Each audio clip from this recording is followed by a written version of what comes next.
when we talk about types of audit, so what they have written, audit is not legally obligatory for all types of business organizations. We very well know इस सबको audit करवाने की जरूरत नहीं है. Okay. On this basis, audits may be of two broad categories. That is, audit which is required under law.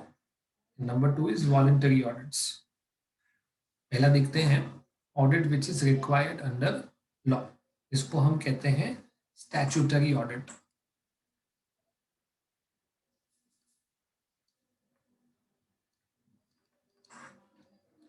Okay. The organizations which require audit under law are the following. For example, companies governed by the Companies Act, banking companies, or other statutory bodies which is required by their specific act. मतलब companies act में लिखा हुआ है कि हर एक companies को, whether it is small, big, private, public, any type of company is required to go और required to be audited. Banking company का भी सेम है, बैंकिंग कंपनीज एक्ट में लिखा हुआ है दैट दे आर. इसी तरह से स्पेसिफिक है, इंश्योरेंस कंपनीज है, इलेक्ट्रिसिटी कंपनीज है, जिनके लिए स्पेसिफिक एक्ट है. Okay. Which are created by a specific law are compulsorily required to be audited. Number two, in the voluntary category are the audits of the accounts of proprietary, that is sole proprietorship, partnership concerns, Hindu undivided families. Okay. In all these cases, there is no basic legal requirement of audit.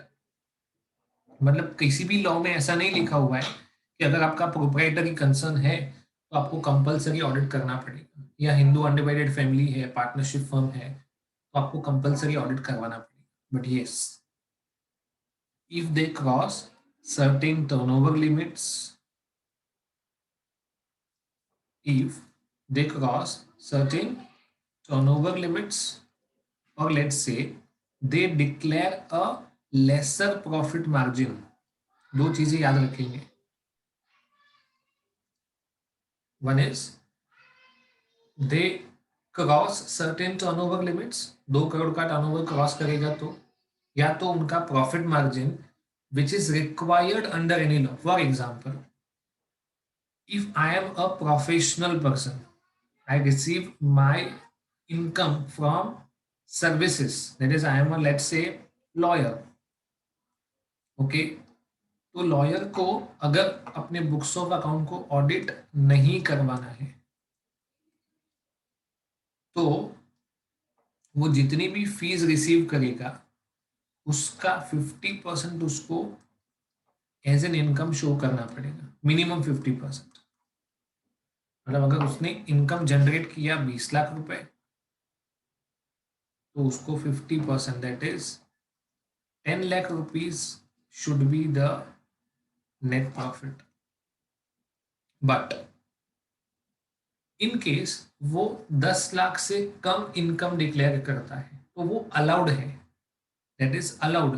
But अगर 10 लाख से कम income declare करता है तो उसको compulsory क्या करवाना पड़ेगा? Tax audit. इसको हम कौन सा ऑडिट बोलेंगे? Tax audit. देखो, audit which is required under any law, statutory audit. Audit which is voluntary but it is to be done because of higher turnover limits और लेसर प्रॉफिट मार्जिन. आपने अपना turnover का limit cross कर दिया, या तो आपने जो प्रॉफिट मार्जिन है लेट्स से 50% है, उससे कम प्रॉफिट डिक्लेयर किया, लेट्स से 40%, तो आपको कंपलसरी अपने बुक्स ऑफ अकाउंट को ऑडिट करवाना पड़ेगा और उसको बोलते हैं tax audit. Audit which is required under income tax act. Okay, so we are studying two types of audit.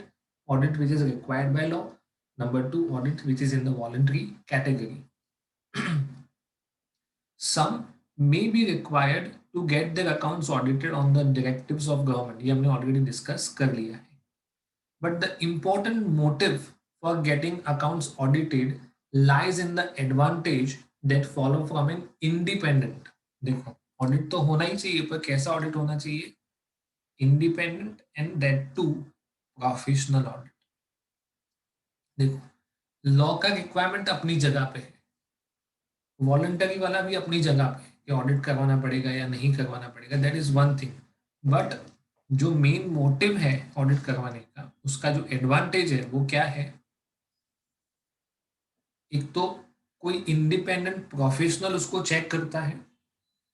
Number two, this is perhaps the reason why large number of proprietary and partnership business firms get their accounts audited. है ना, हमारे when I was doing articleship, तो मैंने भी काफ़ी सारे firms का, काफ़ी सारे प्रोप्राइटरी कंसर्न्स का ऑडिट किया है। Government companies have some special features which will be discussed later. Okay. As already stated, the auditor should get the scope of his duties and responsibilities defined by obtaining instructions in writing. ये सबसे, देखो हमने एक चीज पढ़ा था audit objectives, अभी इधर लिख सकते हैं हम लोग ऑडिट एंगेजमेंट लेटर।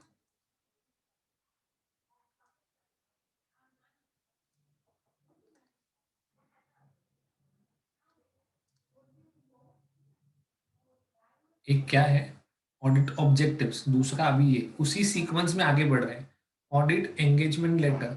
इसका मतलब जो क्लाइंट है और जो ऑडिटर है इसके बीच में एक कॉन्ट्रैक्ट होता है, रिटर्न एग्रीमेंट, रिटर्न कॉन्ट्रैक्ट होता है। और इस कॉन्ट्रैक्ट में ऑडिटर का scope of work, that is उसको करना क्या है, उसका टाइम पीरियड कितना रहेगा, उसके लिए उसको क्या रेम्यूनरेशन प्रोवाइड किया जाएगा, और कुछ और बातें जो इस काम के लिए नेसेसरी है, ये सारी चीजें इसमें डिस्कस की जाती है। All these things are discussed in the audit engagement letter. Okay, last point है रेम्यूनरेशन। आगे बढ़ते हैं। It is always a wise precaution to state in the report accompanying the financial statement of proprietary or partnership or other similar organizations the nature of work carried out, explain the important features of financial statements, है ना। जब भी auditor अपना audit report देगा तो तीन तरह के फॉर्म होते हैं, 3CA, 3CB और 3CD। इस तरह के अलग अलग, देखो ये दो ऑडिट रिपोर्ट के फॉर्मेट्स हैं, these are the formats of audit report. इसको हम कहते हैं कंटेंट फॉर्म। तो ऐसे अगर मैं ऑडिट रिपोर्ट की बात करूं तो इट इज ओनली 3CA और 3CB। अब दोनों का एप्लीकेबिलिटी अलग अलग है, 3CA अलग एप्लीकेबिलिटी वाला है, 3CB अलग अलग। So we are not discussing the forms right now, but basically जब भी ये रिपोर्ट लिखा जाएगा, whenever this report is made out by the auditor, तो उसको इसमें क्या लिखना चाहिए? It is always advisable that उसने क्या काम किया है, nature of the work carried out. और इस ऑडिट रिपोर्ट में उसको फाइनेंशियल स्टेटमेंट के इंपॉर्टेंट फीचर्स के बारे में भी डिस्कस करना है ना, मटेरियल और सिग्निफिकेंट बातों को डिस्कस करना है। Further, to ensure that the report will be brought to the notice of all concerned stakeholders, the accounts should bear reference to the report. So it means whenever the financial statements are prepared, they are audited, तो पढ़ने वाले को पता चलना चाहिए कि ये सिर्फ हमारे पास फाइनेंशियल स्टेटमेंट नहीं है, फाइनेंशियल स्टेटमेंट के साथ साथ इसका ऑडिट रिपोर्ट भी होना चाहिए। तो जब हम फाइनेंशियल स्टेटमेंट्स को प्रेजेंट करेंगे तो उधर ऐसा कोई रेफरेंस होना चाहिए जिससे पढ़ने वाले को पता चले कि इन बुक्स ऑफ अकाउंट्स को ऑडिट भी किया हुआ है। This books of accounts are audited as well. Next point, आपका जो नेक्स्ट पॉइंट है वो नॉन प्रॉफिट ऑर्गेनाइजेशन से रिलेटेड है।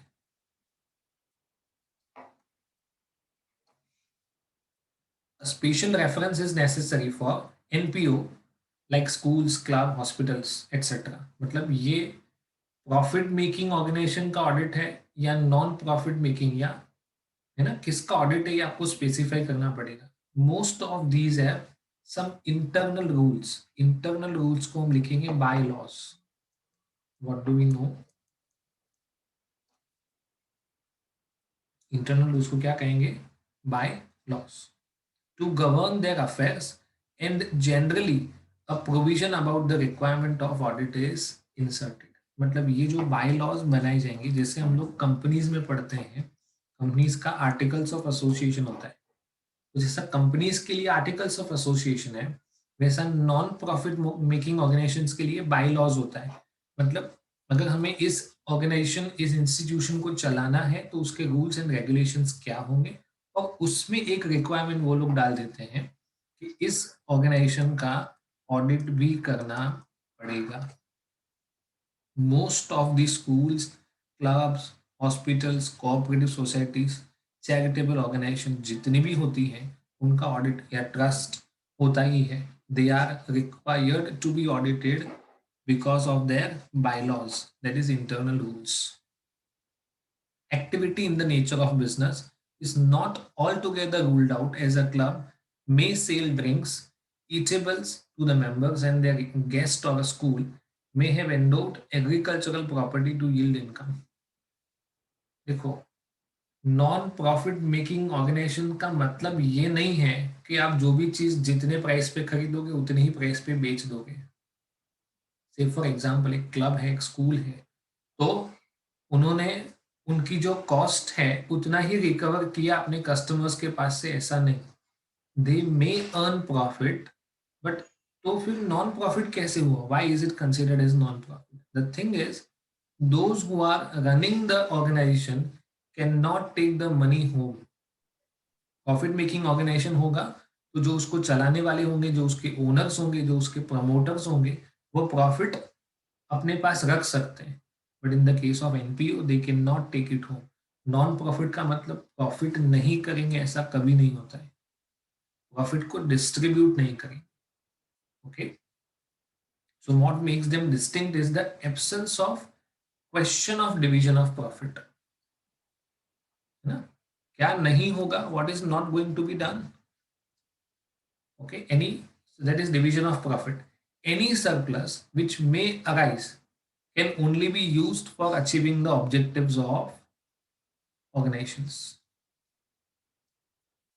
Educational institutes, hospitals, associations, etc., irrespective of any internal rules, get their accounts audited. मैंने बोला था ना, हर एक इंस्टीट्यूशन को अपने अकाउंट ऑडिट करवाने पड़ेंगे, because most of them enjoy government और म्यूनिसिपल हेल्प।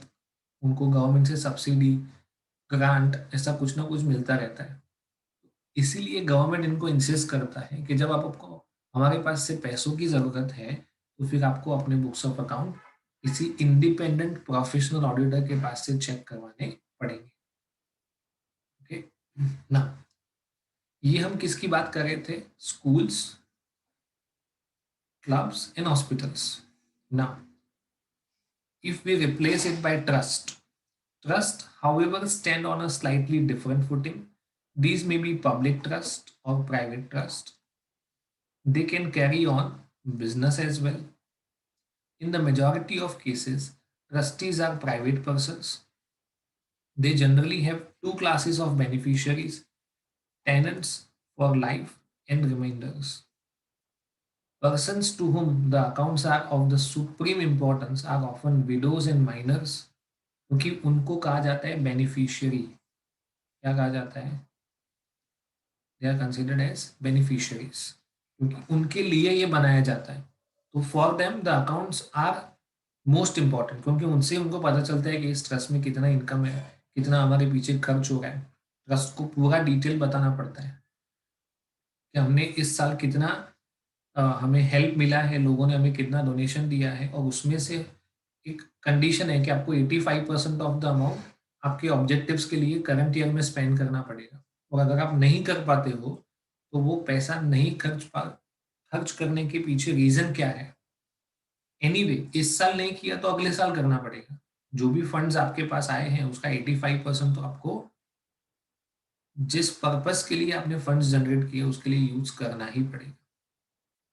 ओके, वो can not criticise the accounts in any effective manner. अब देखो, जो उसके मेन बेनिफिशियरीज हैं, पर वो कभी भी इसके अकाउंट्स को क्रिटिसाइज नहीं कर सकते, नहीं तो उनके साथ पार्शलिटी हो सकता है, किसी और तरह का उनका डिस्टर्बेंस हो सकता है। और ऐसा ना हो इसके लिए देखो, although audit of trust except for public trust is not mandatory. माने कौन से ट्रस्ट का मैंडेटरी है? Public trust. Yet, most of the trust deeds contain a clause for audit of accounts. हर एक ट्रस्ट डीड में ऑडिट के लिए provision होते ही हैं. There are always provisions about audit of accounts. Private trustees also recognize the advantages of audit in their own interest, since any erroneous treatment in the accounts for which they might be personally liable be pointed out by the audit.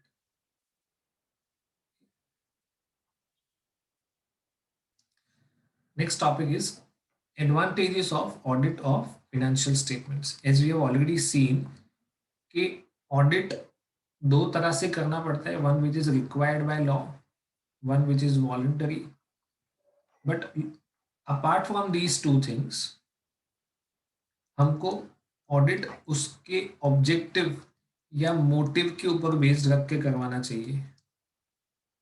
Let's see what are the advantages.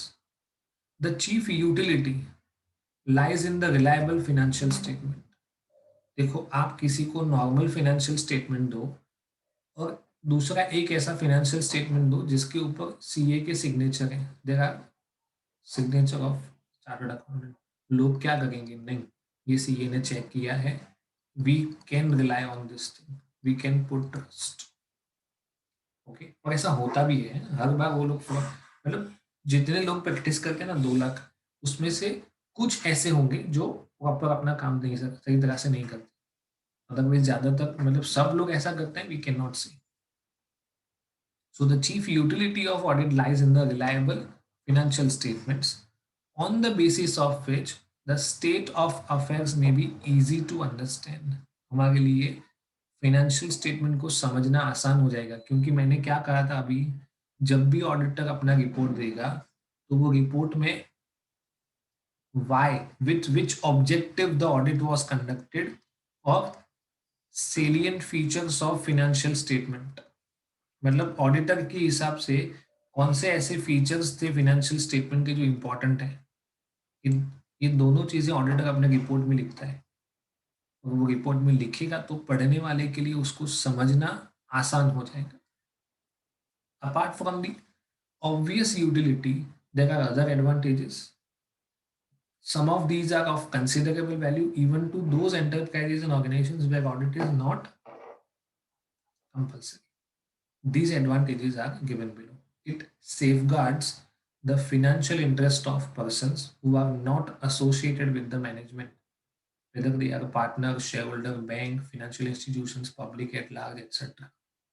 चलो एक काम करते हैं, मैं अपना profit and loss statement balance sheet बना के, है ना, पहुंच जाता हूँ बैंक में. उनको मैं अपना बैंक स्टेटमेंट दिखाता हूँ. उसी बैंक में मेरा अकाउंट भी है, तो उनको पता भी है कि मेरा अकाउंट कितना अच्छा परफॉर्म करता है, मेरे अकाउंट में हर साल कितना इनकम आता है, मैं कितना प्रॉफिट डिक्लेयर करता हूँ, सब कुछ सही है. But the moment I demand loan from the bank, वो क्या बोलेंगे? सर एक काम करो, इसके ऊपर सीए का सर्टिफिकेशन करवा दो.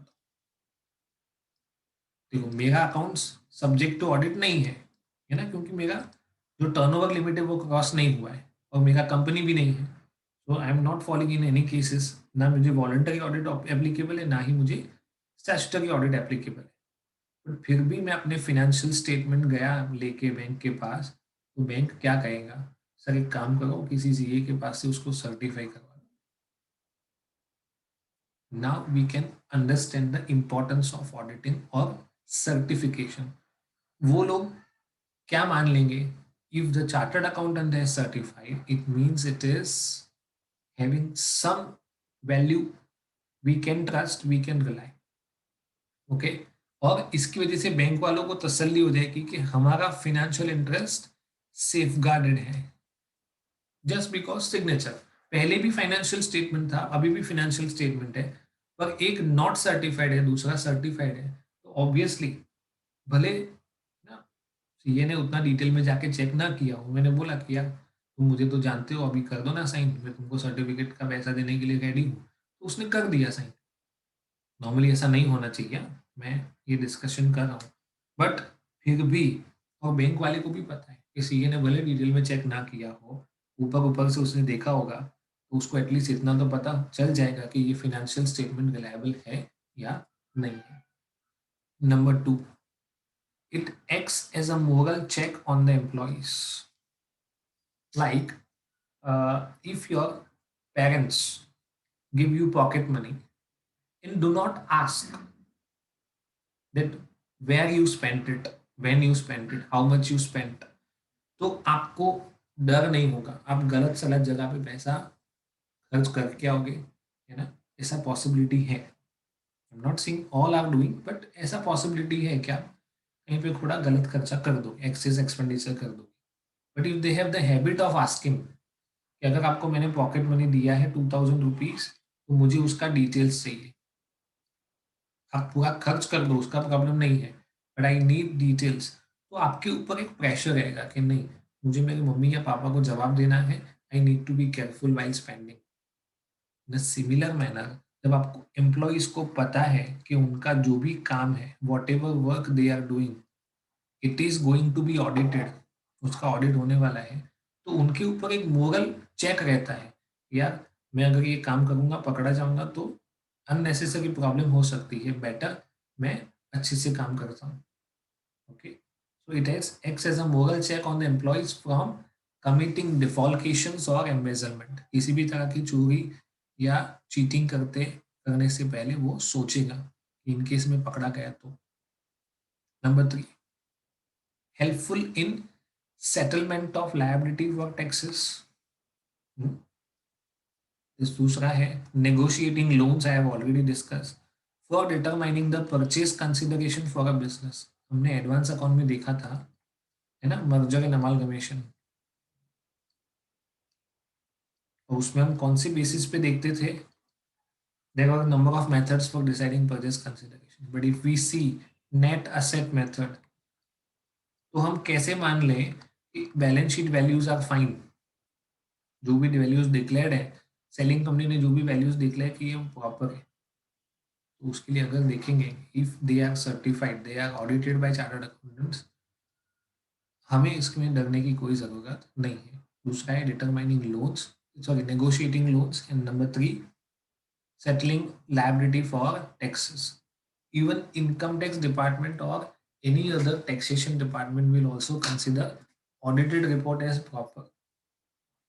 वो देखेंगे कि नहीं सीए ने अपना काम सही तरह से किया है, हमें इसमें कोई डाउट करने की जरूरत नहीं है।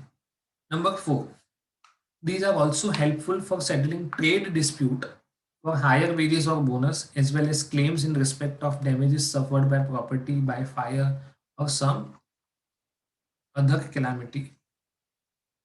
हमने फायर इंश्योरेंस क्लेम नाम का चैप्टर पढ़ा था, तो आपने लिख के दे दिया कि हमको इतने लाख रुपए का, इतने करोड़ रुपए का नुकसान हुआ है, तो आपने लिख के दे दिया, आपको पैसा मिल गया, ऐसा नहीं होता है।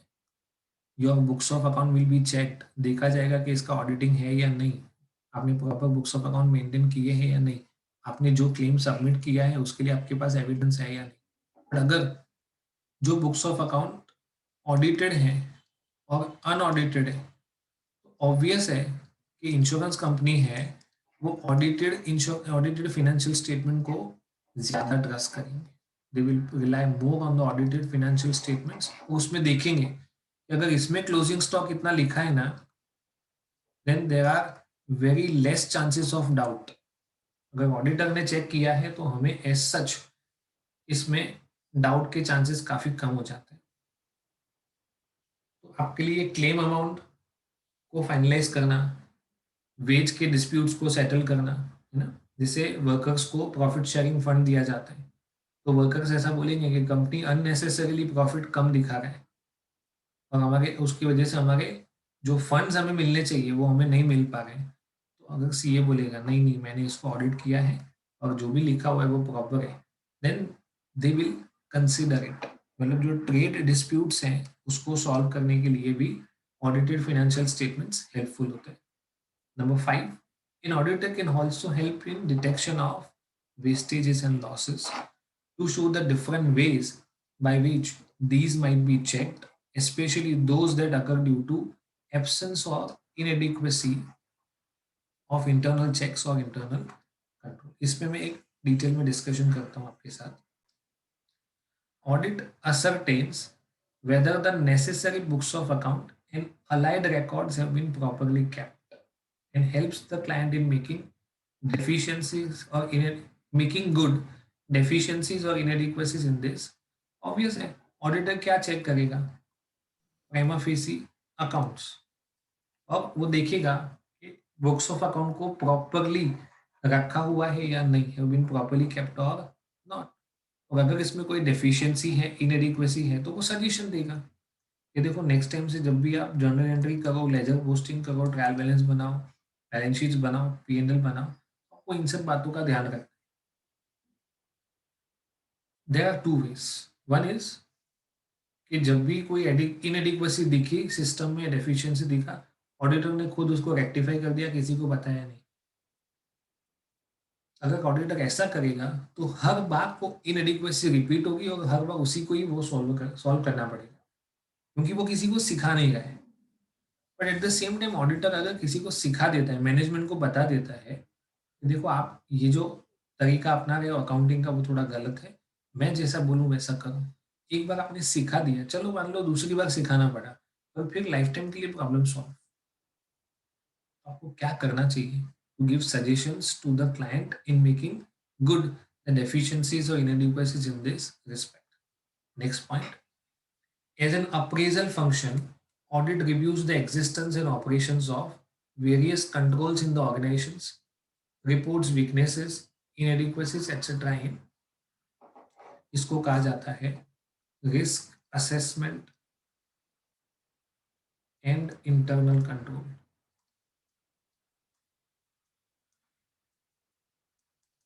तो ऑडिटर ऑडिट स्टार्ट करने से पहले रिस्क को असेस कर लेगा, इंटरनल कंट्रोल को असेस कर लेगा, और फिर वो बताएगा कि आपने जो भी इंटरनल कंट्रोल सिस्टम या कोई भी कंट्रोल सिस्टम बनाई है वो एडिक्वेट है या नहीं, उसमें कोई वीकनेस है, कोई डेफिशिएंसी है, कोई इनएडिक्वेसी है, तो उसके बारे में वो बताएगा. To be very clear, auditor कभी भी इंटरनल कंट्रोल सिस्टम को डिजाइन करने में, सिस्टम डिजाइन करने में हेल्प नहीं करेगा. कि आपका इंटरनल कंट्रोल सिस्टम कैसा होना चाहिए वो ऑडिटर नहीं बोलेगा.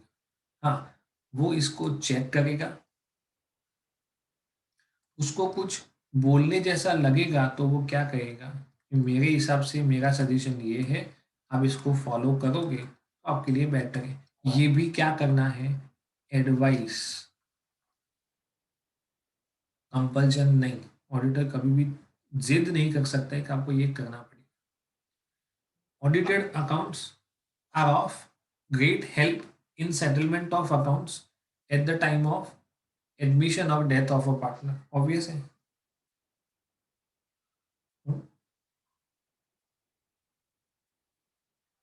Sure.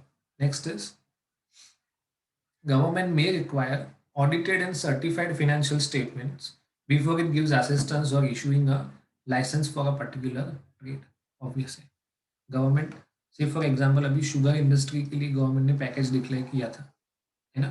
तो वो ऐसे ही जो भी शुगर इंडस्ट्री में बिलोंग करते हैं सबको हेल्प कर देगा, सबको फाइनेंस दे देगा, ऐसा नहीं होता है. They will see whether they actually need it और not. If they need, what is the requirement, how they are going to spend it ना. ये सारी चीजें गवर्नमेंट देखता है और उसके बाद ही आपको फंडिंग देता है. The same happens in case of schools as well. School के लिए आपको फंडिंग मिला, इसको ग्रांटेड स्कूल कहा जाता है. हमारे सिटी में भी काफ़ी सारी हैं, गांव में होती हैं. गांव में दोनों तरह का असिस्टेंस होता है, बच्चों की पढ़ाई का भी होता है, उनका रहने का, खाने पीने का, सबके लिए गवर्नमेंट फाइनेंस देता है. Finance in the sense subsidy, जो पैसा आपको गवर्नमेंट को वापस नहीं करना है. Illustration 1. The auditor of Very Different Limited explained to the audit team members as to how the audited financial statements of above mentioned company will help in protecting the financial interest of shareholders. Explain whether the financial statement would help or not. उसने बोला कि ये करता है और आपको बताना है कि whether it does or not. Obviously हमने आगे एक टॉपिक पढ़ा हुआ है. So audited financial statement help in protecting the financial interest of shareholders. They are not directly involved in the management, so audited financial statements are definitely helpful to the shareholders in understanding the true financial position. हम लोग word लिखते हैं true and fair view, because audit is an independent examination. आप किसी भी auditor का report देखोगे तो उसमें लिखा ही होता है independent auditor's report. They have to mention the same. Auditor की इंडिपेंडेंस का मतलब क्या होता है? How can I say that I am an independent auditor of a company और ऑफ अ बिजनेस? तो उसके लिए मुझे कुछ चीज़ों को प्रूव करना पड़ेगा. मेरे कंपनी के साथ जो रिलेशंस हैं, आज जो हैं, प्रीवियस कभी कोई रिलेशंस रहे हैं, इन सब चीज़ों को ध्यान में रख के बोला जाता है. मेरा कोई रिलेटिव कंपनी में डायरेक्टर, ऑफिसर, पार्टनर, मेंबर है ना, we have to do all these things. ये सारी चीज़ें चेक करनी पड़ेगी, तब जाके पता चलेगा कि ऑडिटर सही मायने में इंडिपेंडेंट, मतलब इन्फ्लुएंस्ड नहीं है. वैसा आपको प्रूव करना पड़ेगा. और अगर ऐसा हो गया, it means auditor is indifferent towards the company and share holders. जो होगा वही लिखना है, वो चाहे किसी को खराब लगे या अच्छा लगे, but he will be giving the true and fair idea of the financial statements, that is statement of profit and loss and statement of balance sheet.